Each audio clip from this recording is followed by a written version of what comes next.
seats. תודה רבה שבאתם.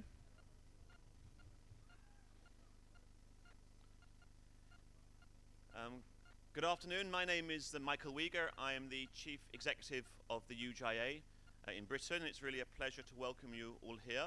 We are extremely grateful to Telhai College for hosting us for this event, and we're very, very appreciative of all the cooperation we've had with you and hopefully will have with you for many years. In a short while, it will be our privilege to listen to the Chief Rabbi. But first of all, I would like to invite the President of the College, Professor Yonathan, to say a few words.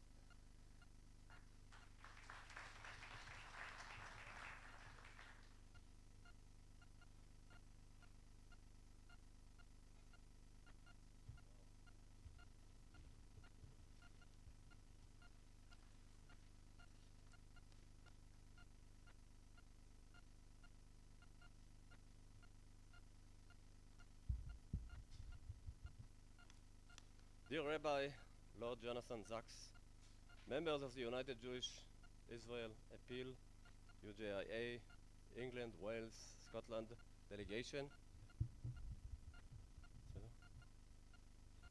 Mr. Nati Shaval, dear friends of Telhai College, students, ladies and gentlemen, it is a great pleasure for me, an honor as well, to welcome you here at Telhai Academic College. Rabbi Zacks and all of you, our friends from UJIA, you are our guests today, but I would like you to know, and I'd like to be a little more precise, you're not really guests, it should be your second home, as I told Nati many times, and I have to say that at times he exercises that and he comes incognito or visiting first my office. Both options are there. He brings delegations, and it's really our pleasure. Nati and all of you, you should consider this a place as your home. We gathered in this beautiful hall, the Zangarin Hall, today, this afternoon, to listen to a lecture, a keynote lecture presented by Rabbi or Chief Rabbi Lord Zacks on the 21st century challenges for the Jews and Israel. The challenges, or the challenge is indeed huge, and the challenge to deliver a lecture on this topic is challenging as well, is a huge challenge in itself, and we are happy to listen to you. We will be happy to listen to you today.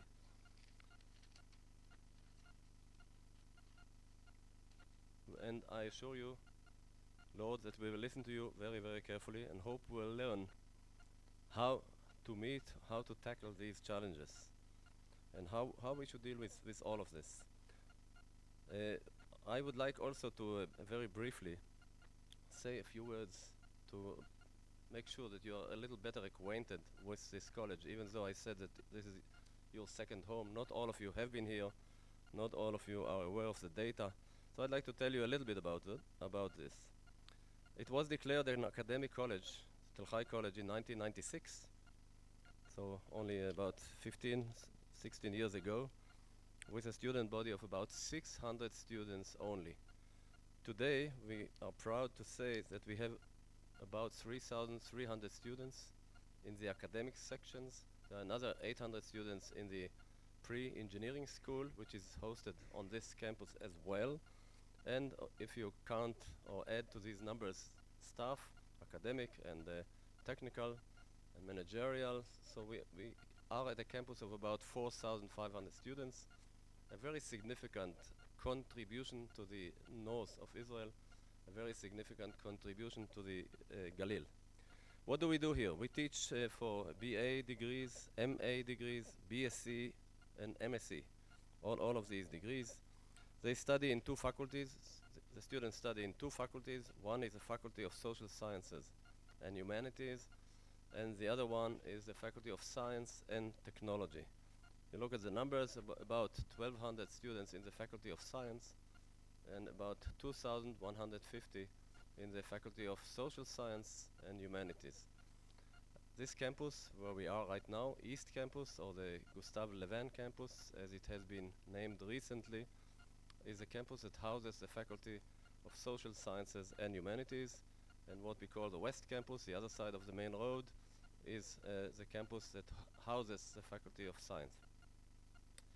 We teach here 18 different programs, and they are taught here extensively. 10 are in the Faculty of Social Science and Humanities, and 8 in the Faculty of Science and Technology. 5 of these programs, program or curriculum, whatever term you would like to use, 5 of these are MA and MSc programs.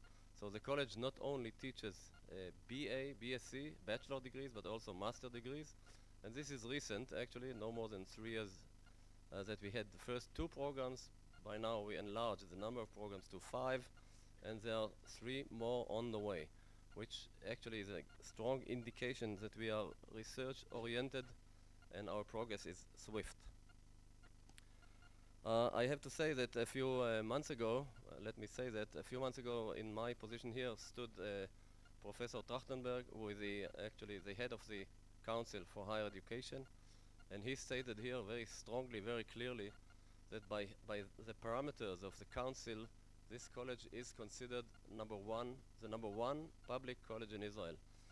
And this, of course, he was even shouting to the audience, Yona is me, please tell me how you did it. And I shouted back, I didn't do it. I did it with the help of so many faculty, academic, and other members of this college, and presidents before me. But it's a great pleasure for a president to hear from the head of the council that he considers this college to be the number one.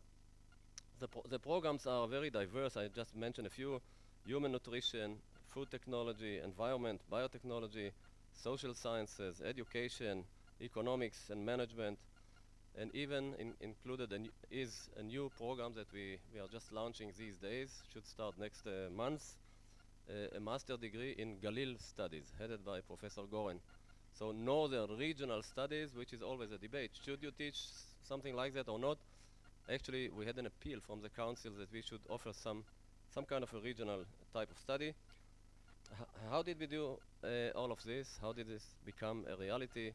I would say, first of all, is hard work and dedication of faculty, the academic staff, and the administrative staff as well, both together. We do have excellent students, and this is a second structural component of having such a success. And I would say we have outstanding friends, among which UJIA plays a major role. And I would like here to mention UJIA, Rashi, ICA, also based in London actually, and the United Jewish Appeal of Canada, and VATAT, the Council for Higher Education, and the Planning and Budgeting Committee of the Council. I mentioned 5 main bodies who joined forces, and with contributions and very, very sincere love and dedication to the place, helped us to set up and build up a campus started the structural work or building work started at 2006. By 2008, September, October, we were ready. We had a campus. And another building, the Hamburger building, where you are deeply involved, was launched or inaugurated a year ago, October, a year and a half ago. So the speed of development is impressive. Right now we are finishing up a big library that you could see at the edge of the campus, and it's going to be dedicated very, very soon. So with the resources and the human resources, we went as far as we are today, having a beautiful campus and very high level of satisfaction of students and high level of satisfaction of the Council for Higher Education altogether. I wish to thank you here I would say from the bottom of our heart. You're doing a fantastic job for us, and without you, I don't think we would be here. So I can say with gratitude, pleasure, satisfaction, and many, many thanks that you are most welcome, and it's a pleasure to have you here. Toda rabba.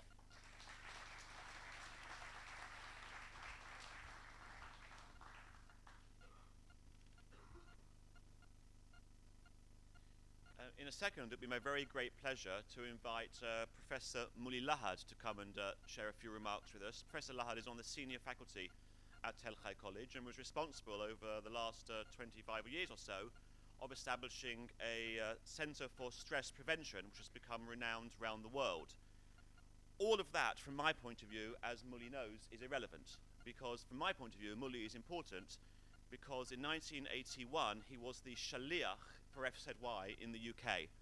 And actually all of us have a shaliach who we think of as our shaliach, and that's certainly the case for Muli for me, and it's an absolute pleasure to know and to tell you all how influential Muli was in the development of not just FZY, but many of the Zionist youth movements in the United Kingdom, and really what a connection. Many people who are known to many of you as senior leaders in British Jewry actually were around and were influenced by the work that Muli did in the British Jewish community. So for both those reasons, it's really a pleasure to invite you to share a few remarks with us.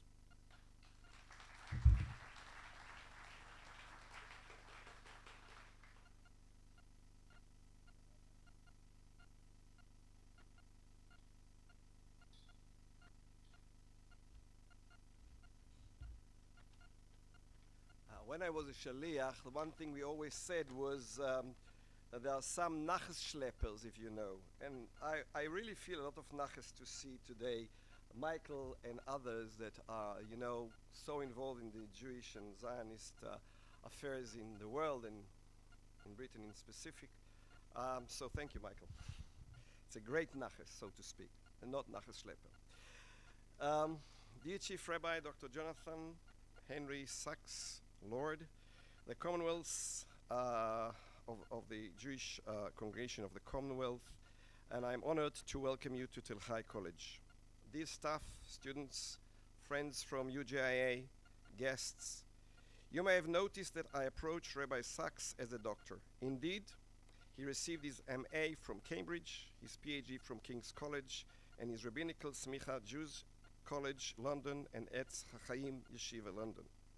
Dear sir, it's a great honor and privilege for me to introduce you through, though I am sure Shimcha holech lefanecha.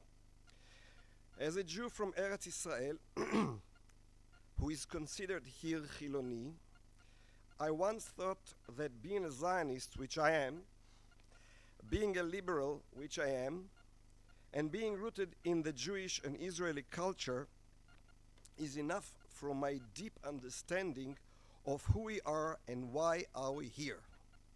I must admit that reading your book, Radical Then, Radical Now, has been an inspiration for me. Whilst reading your book, I felt a stronger sense of being, a deeper sense of humble pride in what we as Jews offer to the world and to ourselves. Above all, your reference to radicalism of Moses, to name but a few, the most far-reaching understanding of memory versus the fear of being forgotten, the fear of death, turning huge monuments of his time and the culture he grew in into a book that can go with you and remind you who you are. בשוכבך ובקומך ובלכתך בדרך. The emphasis on education, even at the time when instruction for survival should have been given, בשעת יצירת מצרים, and already then, education for all young generation, way before compulsory education was even a thought. The idea that the family and the community are the foundation of our emotional and interpersonal strengths and resiliency. The freedom that imagination offers us, the moral code that is governing the rich and the poor, the moral that is based on inner conviction, not on outside punishment or reward, and the importance of community and sense of community. As senior psychologist and a leading figure in the field of psychotrauma and resiliency, I found that the Bible, Sefer HaSfarim, has a lot to offer us in understanding the human psyche. Still, these quotations and remarks that I found and used have made me happy, intrigued, and proud of the life within the Bible, Etz Chaim Hi. I am using your book, I am quoting from it, but your book enriched me as a person, made me proud of our history, and made me part of this long journey of getting out of Egypt. In Hebrew, Mitzrayim, which can be read as Meitzarim, those inner obstacles we face in becoming better, both as Jews but not at the least as human, a mensch. Dear Rabbi Zacks, on behalf of my fellow academicians, on behalf of the students, and on behalf of humankind, I welcome you to Telhai College.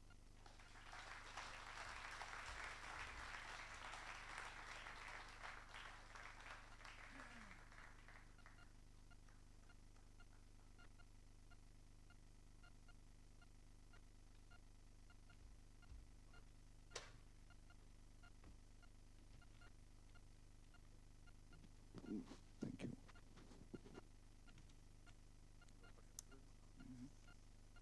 Is that okay? That look okay? Yeah, בסדר? טוב, תודה רבה.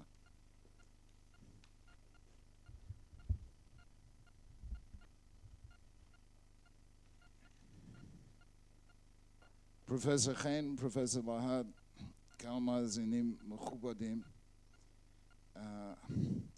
זה ממש חוויה מאוד מתרגש בשבילי. קודם כל אני רוצה להודות, להביע את רגשתי על להיות פה בארץ ישראל, בראש חודש אדר, בתל חי, המרכז המכללה האקדמית הראשון באיכות ובקרוב בכמות גם כן אני מקווה בארץ ישראל. אני רוצה לתקן, אם תרשו לי, טעות קטנה בדברי פרופסור חן. הוא אמר שצריך לחשוב על זה כבית שני שלנו. זה הבית ראשון שלנו, הבית בלונדון זה הבית שני. הלכה למעשה, אם אדם קונה בית חדש בחוץ לארץ, אין חיוב לקבוע מזוזה עד 30 יום. עד 30 יום הקדוש ברוך הוא יושב ומצפה ומחכה שהוא יודע שהבית הראשון של כל יהודי בארץ ישראל. אם אחרי 30 יום הוא לא מרגיש את זה, אז הקדוש ברוך הוא אמר לקבוע מזוזה. אבל כל בית שיהודי בונה בחוץ לארץ זה דירת ארעי, וכל בית בארץ ישראל הוא דירת קבע. זה הבית הראשון שלנו. גם כן אני רוצה לתקן על דברים מאוד מרגישים בשבילי של פרופסור להד, חילוני. מה זה חילוני?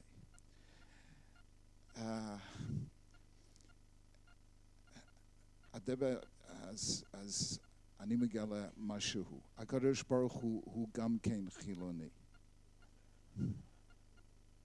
הוא מאמין, הוא סומך נופלים ורופא חולים, הוא מתיר אסורים, הוא עושה משפט לעשוקים ונותן לחם לרעבים, הוא חילוני. הוא מאמין שהתפקיד שלנו הוא לקדש את החוק.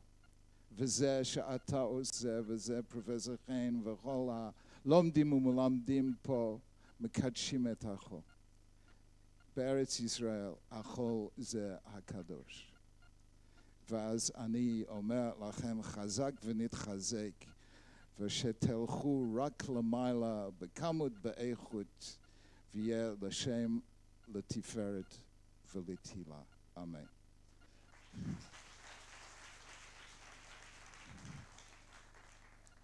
אני מוסיף רק דבר אחד, ואז אני אדבר באנגלית so that you can understand what I'm saying.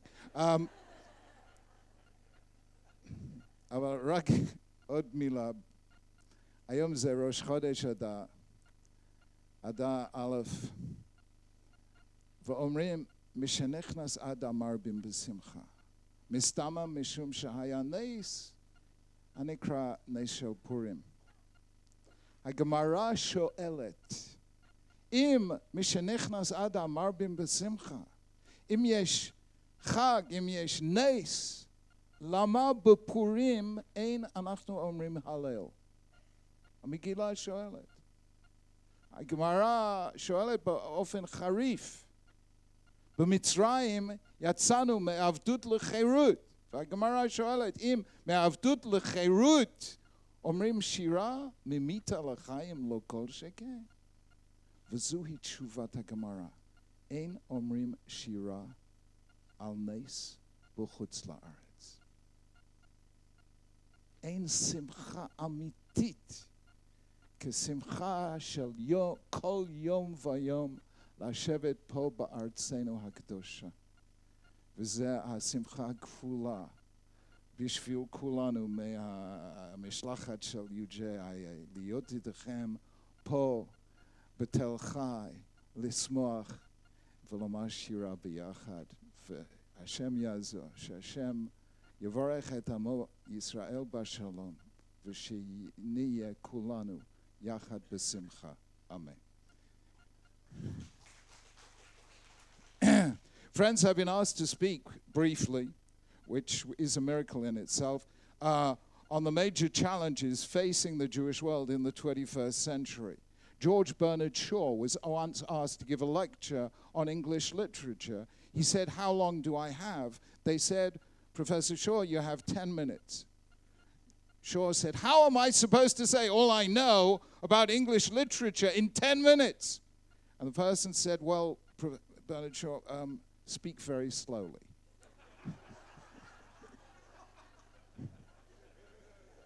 So I'll speak very slowly. But here, really, the Kitzur Nimrats are the three problems, fundamentally, that I see facing the Jewish world. Number one, and I say this as a European, number one problem, the return of anti-Semitism to Europe within living memory of the Holocaust. That is serious. That is very, very serious.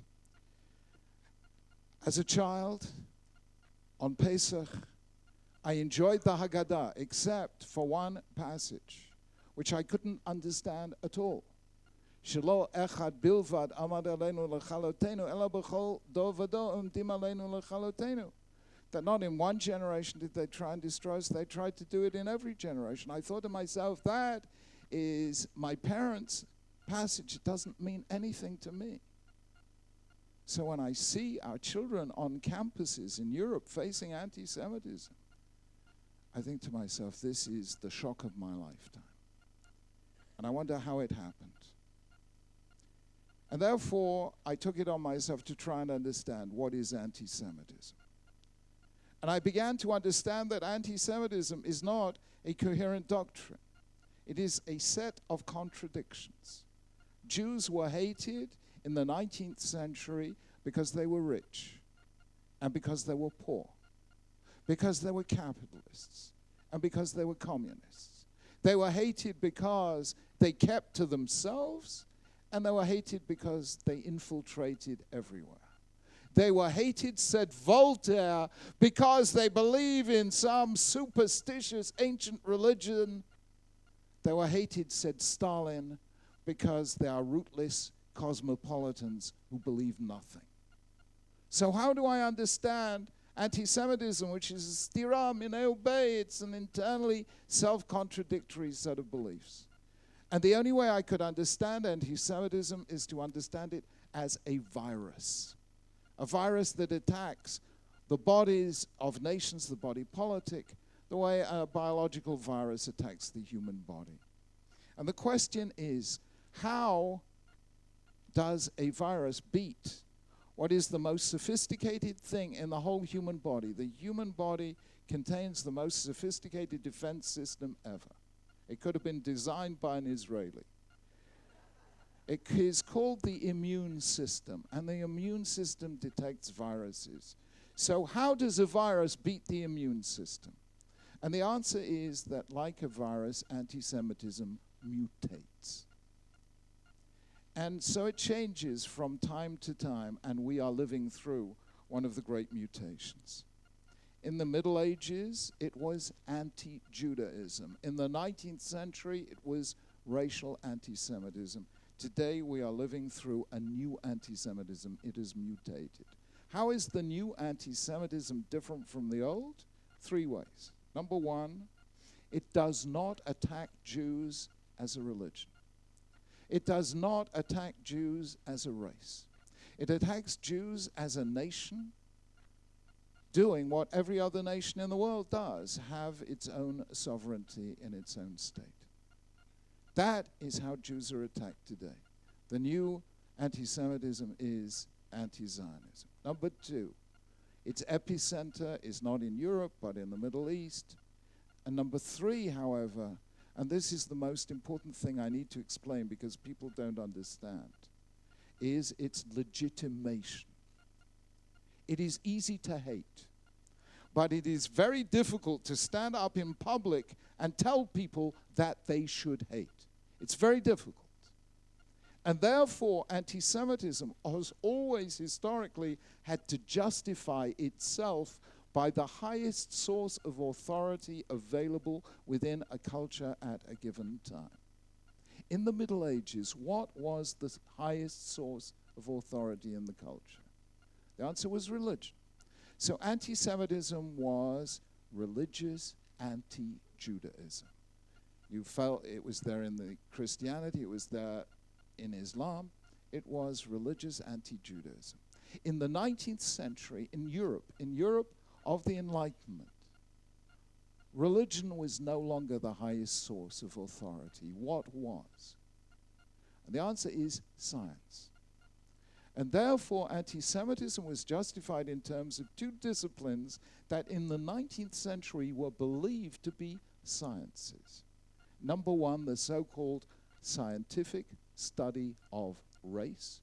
We know now through DNA that that's complete nonsense, but in the 19th century it was believed that there were fundamental and ineliminable differences between races. And number two, the science known as social Darwinism. Herbert Spencer in England, and there were many social... In other words, that the same laws applied to history as applied to biology. The strong races survive by eliminating the weak. Today in the 21st century, science is not the most prestigious source of authority. Since 1948, since the world tried to grapple with the Holocaust, what is the highest source of authority in the world today? The answer is, since the Universal Declaration of Human Rights by the United Nations, the highest source of authority, moral authority in the world today is human rights. That is why, in late August 2001, 1 week before 9/11, at the now notorious United Nations Conference Against Racism in Durban, Israel was accused of the 5 cardinal sins against human rights. It was accused of racism, apartheid, ethnic cleansing, attempted genocide, and crimes against humanity. Today, anti-Semitism takes the form of accusing Israel of being the world's worst offender against human rights. And people believe this. Just as in the Middle Ages they believed that Jews spread the plague and poisoned wells and killed Christian children to use their blood in making matzah. People believe crazy things. Sina mekalkelet et hashura. Those are the differences. The question is, how do you fight it? And the answer is that we have to say, and I must say I said this publicly in the European Union headquarters in Brussels already in 2003, and I have said this consistently since, to every non-Jewish audience I can address. Jews cannot fight anti-Semitism alone. The victim cannot cure the crime. The hated cannot cure the hate. I said in Brussels, I will fight for the right of Christians throughout the world to live their faith without fear. But I need you Christians to fight for the right of my people to live their faith anywhere in the world without fear. I lead the campaign against Islamophobia in Britain, but I need you Muslims to lead the campaign against Islamophobia. And Baruch Hashem, in Britain, the campaign against anti-Semitism today is led by non-Jews. In Canada also, and various other places in the United States. It is very, very important. The question is, how do we persuade non-Jews to see anti-Semitism not just as a Jewish problem, but as their problem? And the answer to this was given by the man we will remember this month, in 2 weeks' time, by the world's first great anti-Semite, Haman HaRasha, who gave the clearest explanation of anti-Semitism ever given. He says, Yeshno am echad mefuzam forad ben ha'amim v'datehem shonot mikol am. There is a certain people scattered among the people whose custom and way of life is different from anyone else's. Deep down, anti-Semitism, Jews were hated because they were different. Datehem shonot mikol am. Deep down, anti-Semitism is dislike of the unlike. Now go figure. Difference is what makes us human. Because each one of us is different. Even genetically identical twins are different in 50% of their characteristics. Because every one of us is different, no one of us can be substituted by somebody else. Our entire human dignity depends on the fact that we are different. I wrote a book. I couldn't translate it into Ivrit, sadly. It's called Ichvod HaShoni, but in English it's called The Dignity of Difference. Jews stood for the dignity of difference. Yeah, everyone is different, but only Jews insisted on the right to be different. We are the only people who throughout history did not assimilate to the dominant culture or convert to the dominant faith. We stood up for the dignity of difference, but our humanity depends on the dignity of difference. Therefore, a country, a nation, a civilization that has no room for Jews has no room for humanity. Anti-Semitism begins by attacking Jews, but it never ends by attacking Jews. Hitler didn't only cause suffering to Jews. Stalin didn't only choose to cause suffering to Jews. What begins with Jews ends with crushing our humanity. That's why humanity must take on anti-Semitism, not as a problem of Jews, but as a problem of our shared humanity. And that is how we must fight anti-Semitism. That is challenge number one. Challenge number two, the delegitimation of Israel.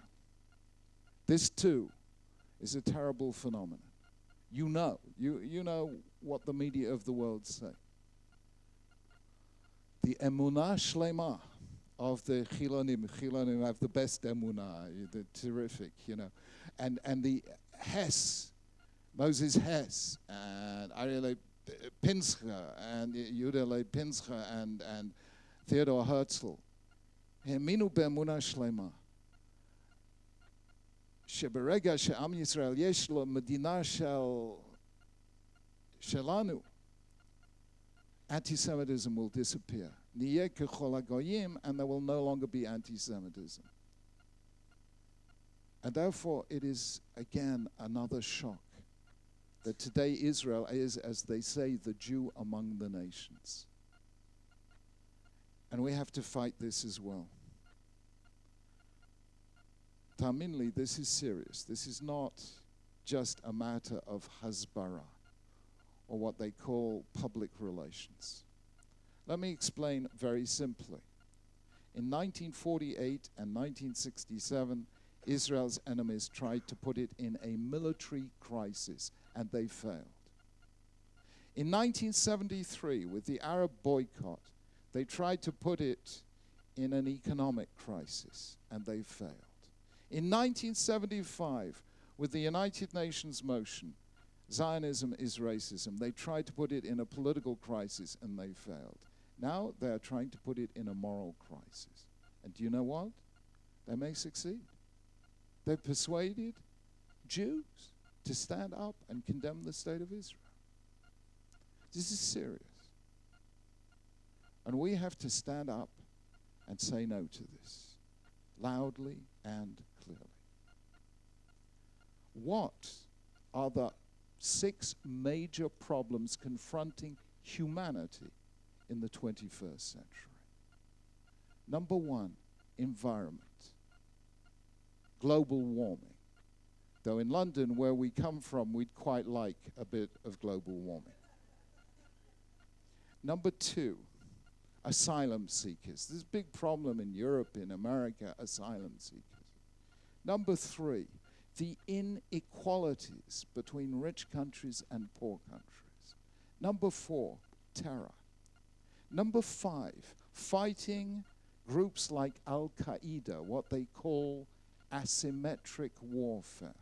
And number 6, establishing democracies in parts of the world that didn't have a tradition of democracies. Those are the 6 challenges facing humanity in the 21st century. Let us take them one by one. The environment. Israel was the first country, before there was something called the Zionist movement, there was a movement called Chovevei Tzion. Even then, in the 1860s, before anyone heard of environment, they were the first people to plant forests and not pull down forests. They turned a barren, desolate land into a place of forests, farms, and fields. Israel led environmentally. I'm not saying it's 100% perfect, because we know what happened to the Hula Valley and all the rest of it, but Israel led. Number 2, asylum seekers. Europe's big problem. There are only 2 countries in the world made up entirely or kemat entirely of asylum seekers. What are they? Israel and the United States. Last time I looked, I'm sure my figure's completely out of date.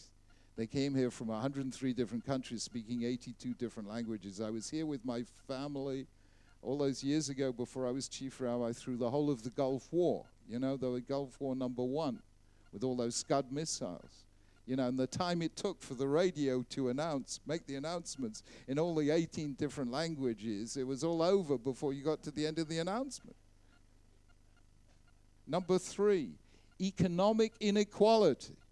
Israel, a country that started life 64 years ago, mid nothing, a third world economy, today has more high-tech startups than any country in the world except America and China.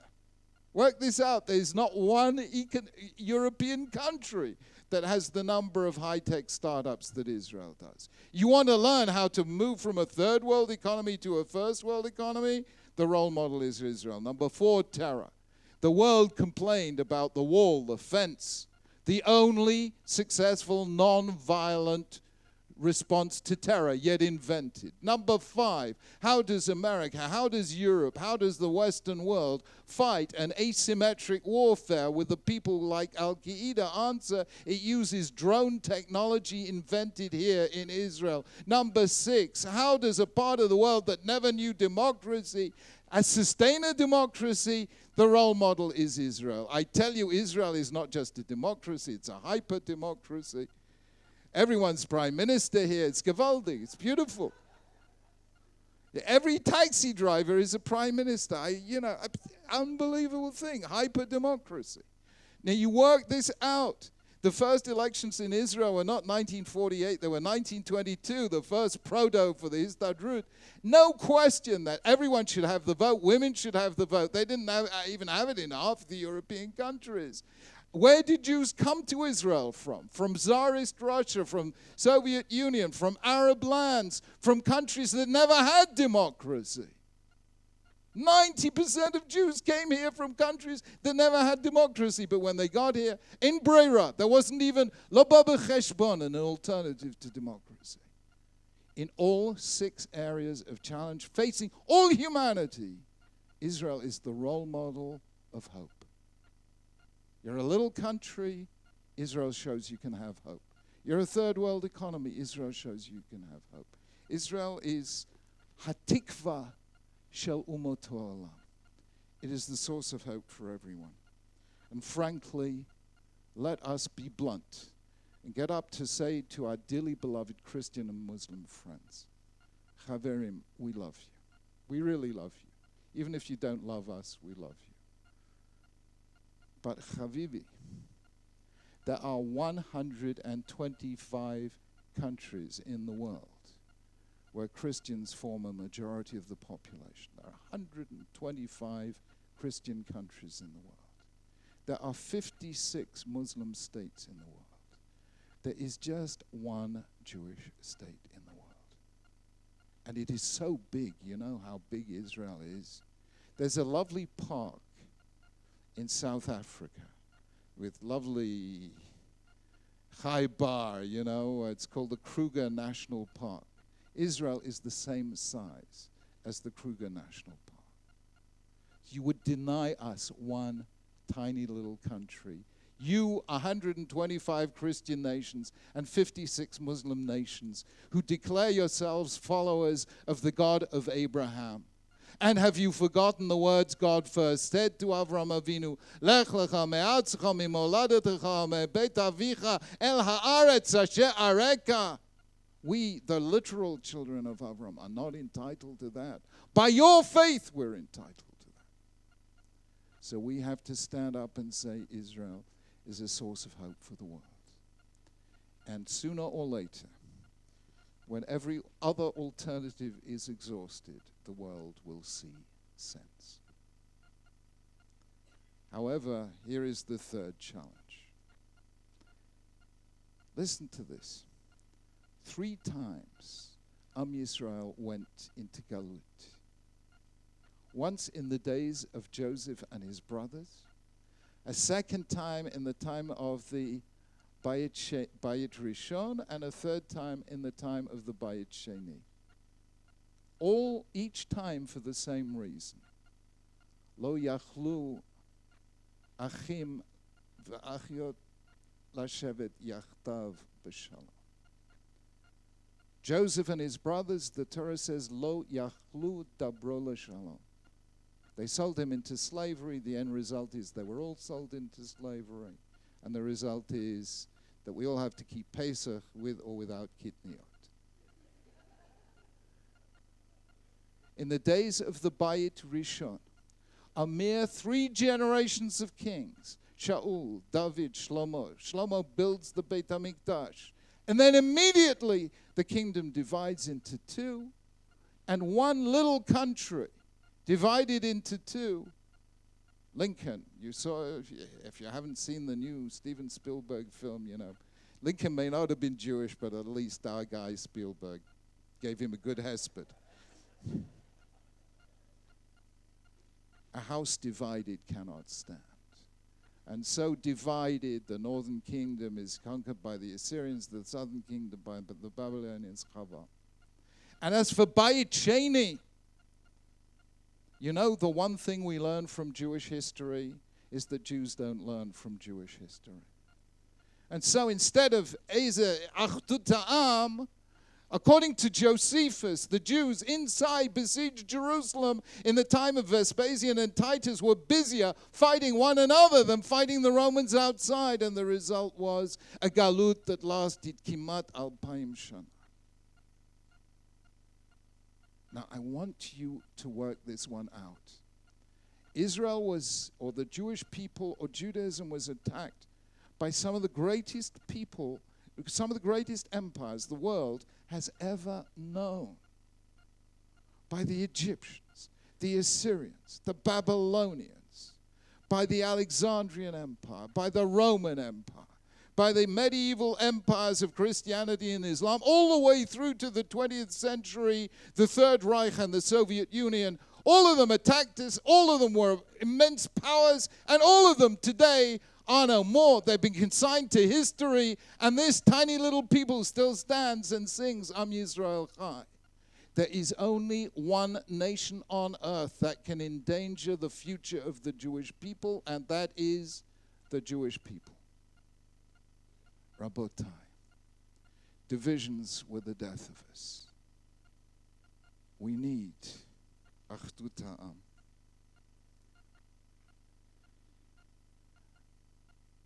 I have to tell you something. You may not know this.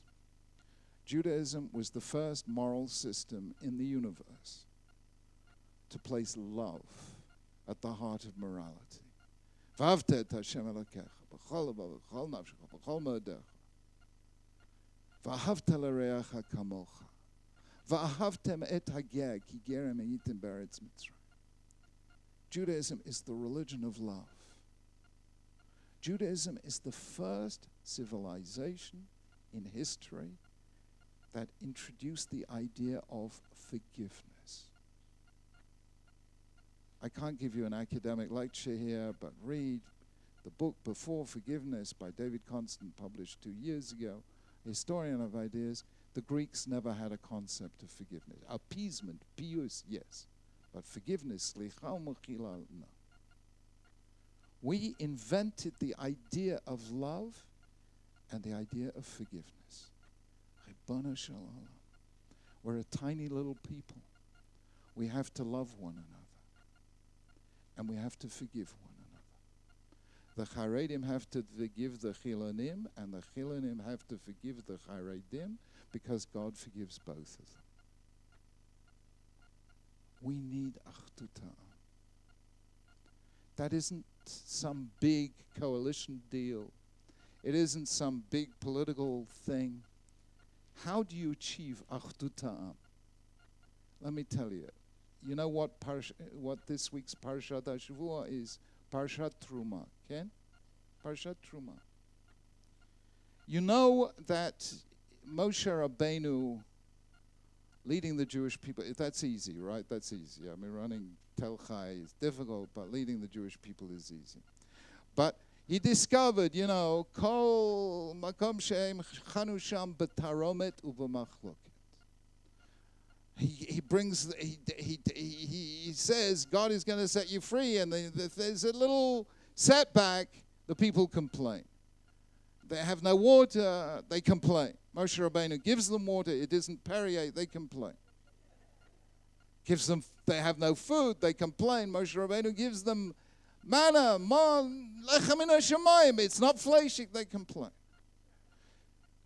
There are only 2 places in the Torah where Am Yisrael are completely biyachad. Number 1 is Vayichan Sham Yisrael, at the giving of the Torah at Har Sinai.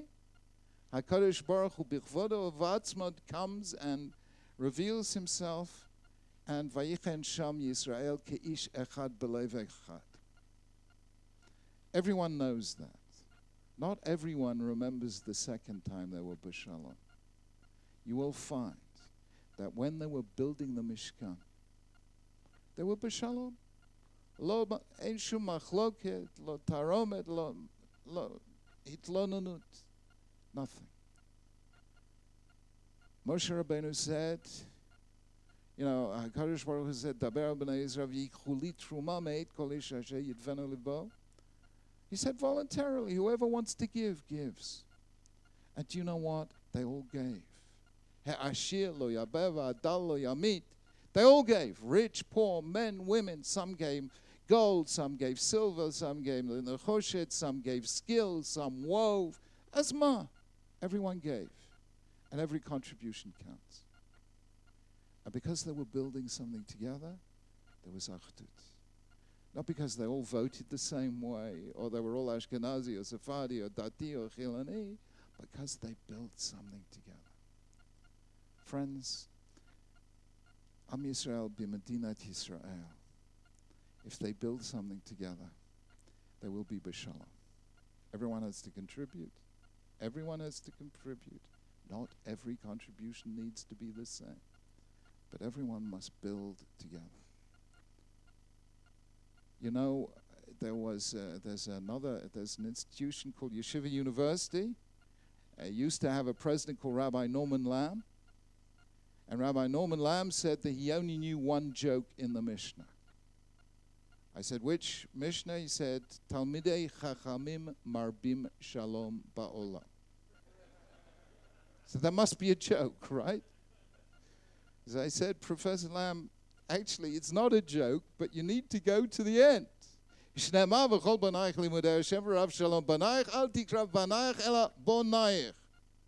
When Talmidei Chachamim are builders, bonim, yesh shalom. When Am Yisrael builds something together, there is shalom.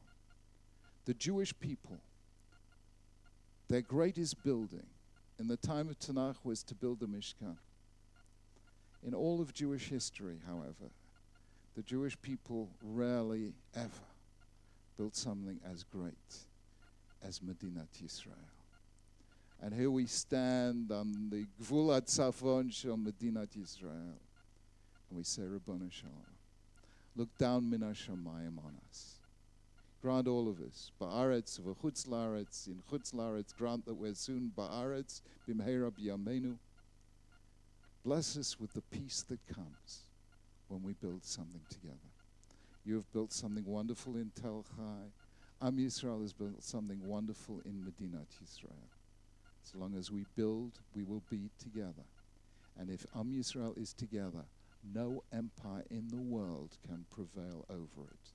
May we continue in this month of Simcha, always to be b'Simcha. Amen.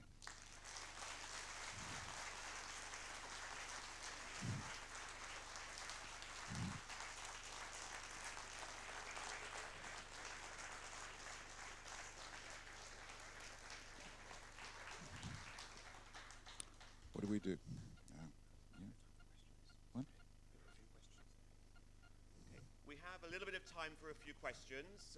One opportunity to ask the Chief Rabbi. And so I invite a few questions and then we'll begin to wrap up. Please, sir, thank you. Chief Rabbi mentioned after the half thing, most important difficulty is unfortunately, curriculum from where my wife and I are from has more than its fair share of Jewish anti-Zionists. We feel they give a feeling of respectability to people who are non-Jewish anti-Zionists and often non-Jewish anti-Semites. So what does the Chief Rabbi think about these people who actually often carry into the backyard of the anti-Zionism? We make it absolutely clear to the government, we make it absolutely clear to the media, and we make it absolutely clear to the churches and the religious groups that these are a completely unrepresentative handful minority that in no way represent the Jewish community. And I don't know anyone except those who are looking for an excuse to be anti-Israel, but I don't know anyone who's remotely fair-minded who believes that either the secular anti-Zionist or the Neturei Karta anti-Zionists are anything but a tiny handful of a minority. They don't persuade anyone except the already persuaded. Promise you on that.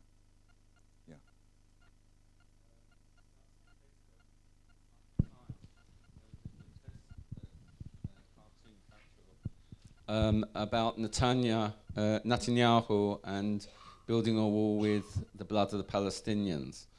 I think it was the chief editor or the owner of the newspaper the day after apologized for the cartoon appearing. It seems to me amazing that he should stand up and apologize, that all his editors and everyone in the newspaper simply thought this was fine to publish, and he should get up afterwards and say, I apologize, it was a mistake. Where does this stand in terms of the press, in terms of anti-Semitism, and in terms of the blood libel? Are we going through this again? No, the short answer is no. In this particular case, I don't minimize serious cases. This was actually not a serious case. Let me explain to you. The Sunday Times is currently without an editor. It has a stand-in acting editor called Martin Ivans, and this was within his first week as editor, and it slipped by. He phoned me absolutely abjectly to apologize. I can understand you're standing in as temporary acting editor, something slips past you. And I have absolutely no doubt that he meant his apology and it was an accident. Why do I say this? Because the Sunday Times is owned by Rupert Murdoch. And Tamin Li, Israel does not have a better or more significant friend in the world than Rupert Murdoch. Rupert Murdoch, who is an Australian with no Jewish connections, admires Israel beyond belief and will never let one of his newspapers make an anti-Israel comment. And it's clear that as soon as he saw this, without waiting, he didn't even wait to make a statement, he immediately tweeted. Now, you know, not every 81-year-old immediately thinks of tweeting, but he realized this is so bad, he has to say so. Let me be a tiny bit indiscreet. Elaine and I happened to be in New York 6-8 weeks ago, and we had an appointment with just to meet somebody I've known for a while called Robert Thompson, who was I know him because he used to be the editor of the Times, and it was then that day that we went to see him, the editor of the Wall Street Journal. We went there, and when he came in, instead of sitting down with us, he took us up 2 flights of stairs and said, "I'm taking you straight away to see Rupert." So Elaine and I were taken in to see Rupert Murdoch, who was in the midst, as we discovered from the papers over the next day, in the midst of a major restructuring of News Corp. And in the middle of which involved, incidentally, appointing Robert Thompson that day from being editor of the Wall Street Journal to being head of all News Corp, all Murdoch newspapers all over the world. That day, he took out 40 minutes to sit with Elaine and myself, and all he wanted to know was this: how is Israel? How are British politicians on Israel? I won't name the names that he named, but he listed how is X on Israel, how is Y on Israel, how is Z on Israel. There's a guy who takes 40 minutes out to talk with the chief rabbi, Taminli. Rupert Murdoch was not wanting a mini shir on Parshas HaShavua, I promise you. That is a man who at the age of 81 yields to no one in his love of Israel, and his only concern in life is to see Israel safe. So the idea that any Murdoch newspaper anywhere in the world could do something anti-Semitic or anti-Zionist is unthinkable. And that's why the second I saw that cartoon, we knew it was a mistake. So we didn't know how it happened, but we knew Murdoch would never allow that to happen. So I'm not saying much of the press is not anti-Israel. It is. But the Sunday Times, the Times, the Sun, and all those the Wall Street Journal are not, and as long as Rupert Murdoch is there, never will be anti-Israel. I promise you that. Yeah.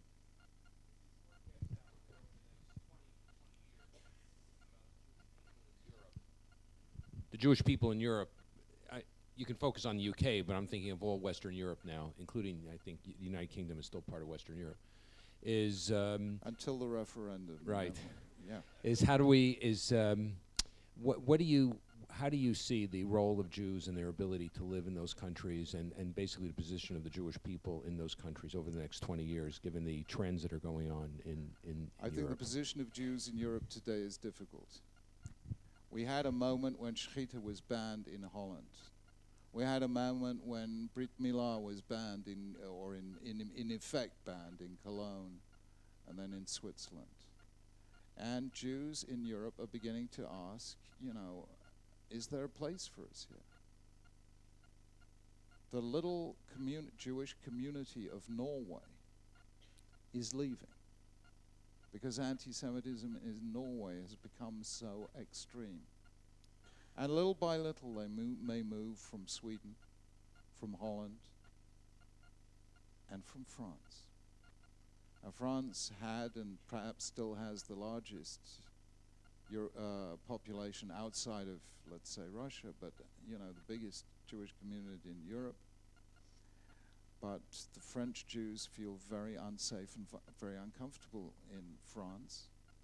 And everywhere you go, whether it's by us in London, where there's a million of French Jews in our local synagogue, Jews who've just left France set up their own shul in St. John's Wood in London, whether it's in Canada, Australia, or here in Israel itself, you will find that place full of French Jews.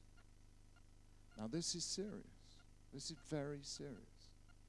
And I raised this already in May 2007 with the 3 heads of Europe.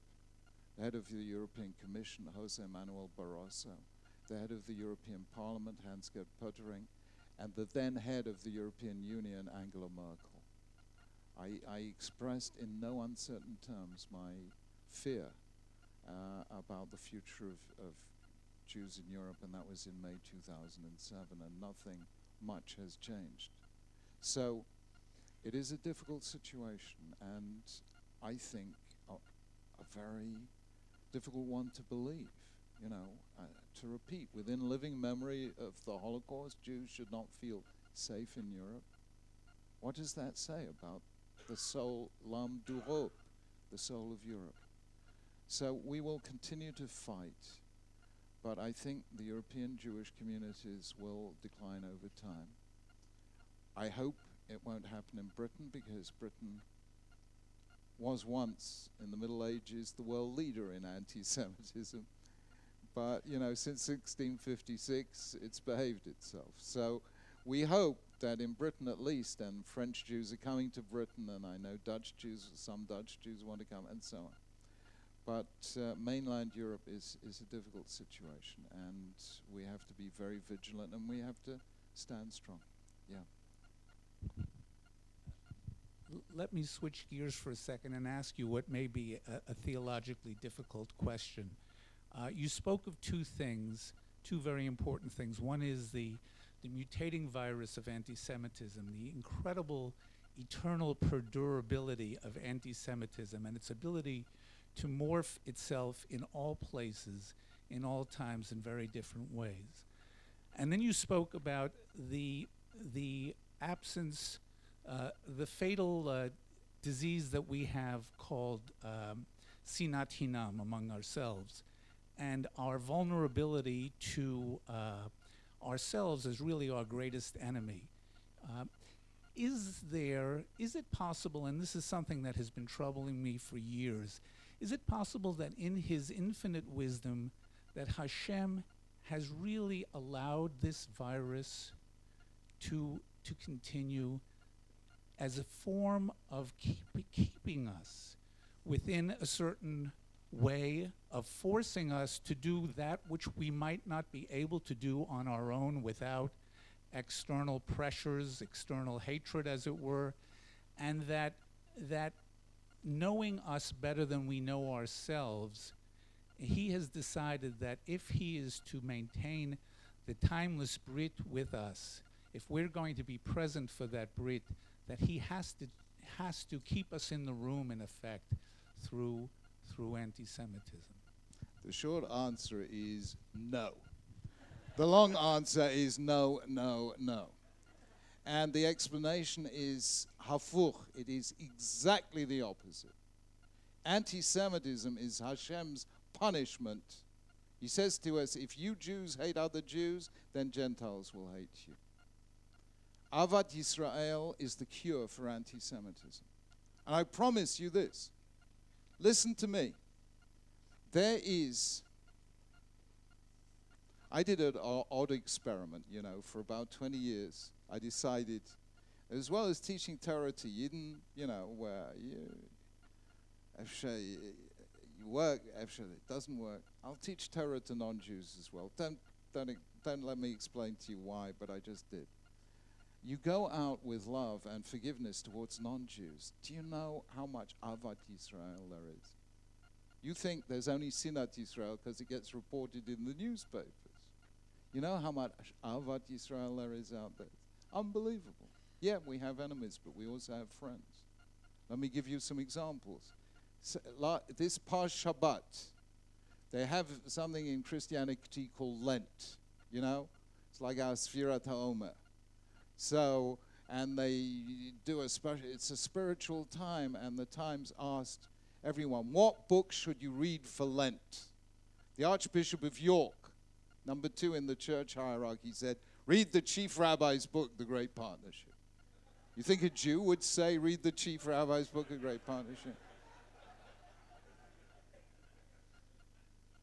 4 or 5 years ago, Elaine and I, because we believe in making friends, we believe that Israel and the Jewish people needs friends around the world, we traveled to spend 4 or 5 days in Amritsar, which is Yerushalayim of the Sikhs. We stayed there with the Sikhs, the Hindus, the Indian Muslims, with the Dalai Lama. We stayed there just for a week. And we had the zechut, Elaine and I, of hearing one of the world's leading Sikhs stand in Amritsar in a college with an audience of 2,000 Sikh students and saying, you know what we Sikhs need? We need what the Jews have. It's called Shabbos. We need Shabbos. Can you believe this? The Jews, 1 day a week, they spend time with their family, they don't rush off to work, and we need Shabbos amongst Sikhs. I said, to him, you come and give the same drasha in our shuls. What? Pardon? Okay. So, in other words, if we go out there and make friends, we will discover we have many, many friends. The only reason there is space for anti-Semitism in the world is that when non-Jews see Jews criticizing other Jews, then they do. And they say, you see, don't blame us, Jews do the same thing. So therefore, the cure for anti-Semitism is Avat Yisrael. And when will we learn? Let us learn. B'mehera b'yameinu. Amen.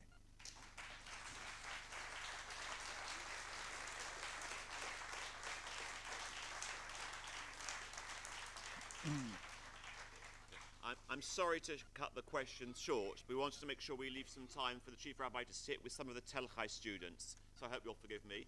Before we close, it's my pleasure to invite Bill Benjamin, the chairman of the UJA, to say closing remarks.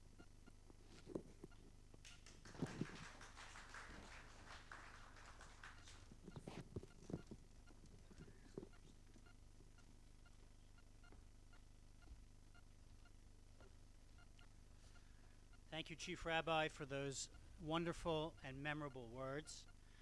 Thank you to Professor Chen and the faculty and students here at Telhai for welcoming us, and for everybody who came. Much of modern UJIA, or today's UJIA, is really the result of the Chief Rabbi's work and his writings. It was he who gave birth to Jewish continuity and the emphasis on the youth and education, which became a core part of our mission and lives on today in much of our informal work in the UK, and our focus on education as a source of regeneration of the Galil, and his words about creating teachers as the best bulwark for Jewish continuity hovers over our trustees meetings and everything that we do. Chief Rabbi, recently with a mutual friend of ours, he was bemoaning the state of Britain. I was not. That's not mine to do. And we were making a list of great British institutions. Cambridge University, the BBC, particularly Radio 4, the Civil Service, the National Theatre, and I really feel that you are one of the nation's great assets, and more importantly, one of its great exports. And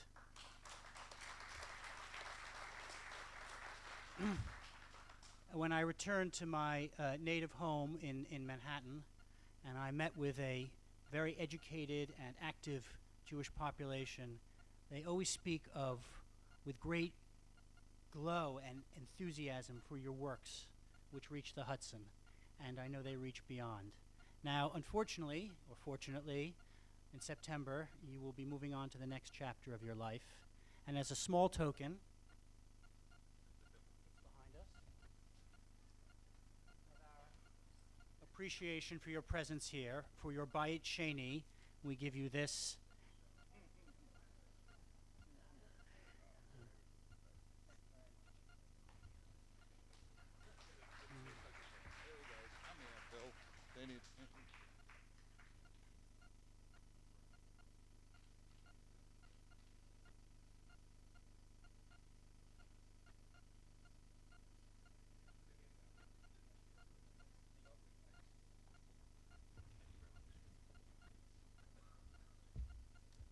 Okay, let me just run you through how the rest of the afternoon will play out. Thank you very much, everybody. The reception will begin immediately outside. I'll have a chance to have some refreshments. At 5:25, I'm going to ask the UJA mission to go upstairs with some students and the Chief Rabbi, and they'll have a chance for a meeting.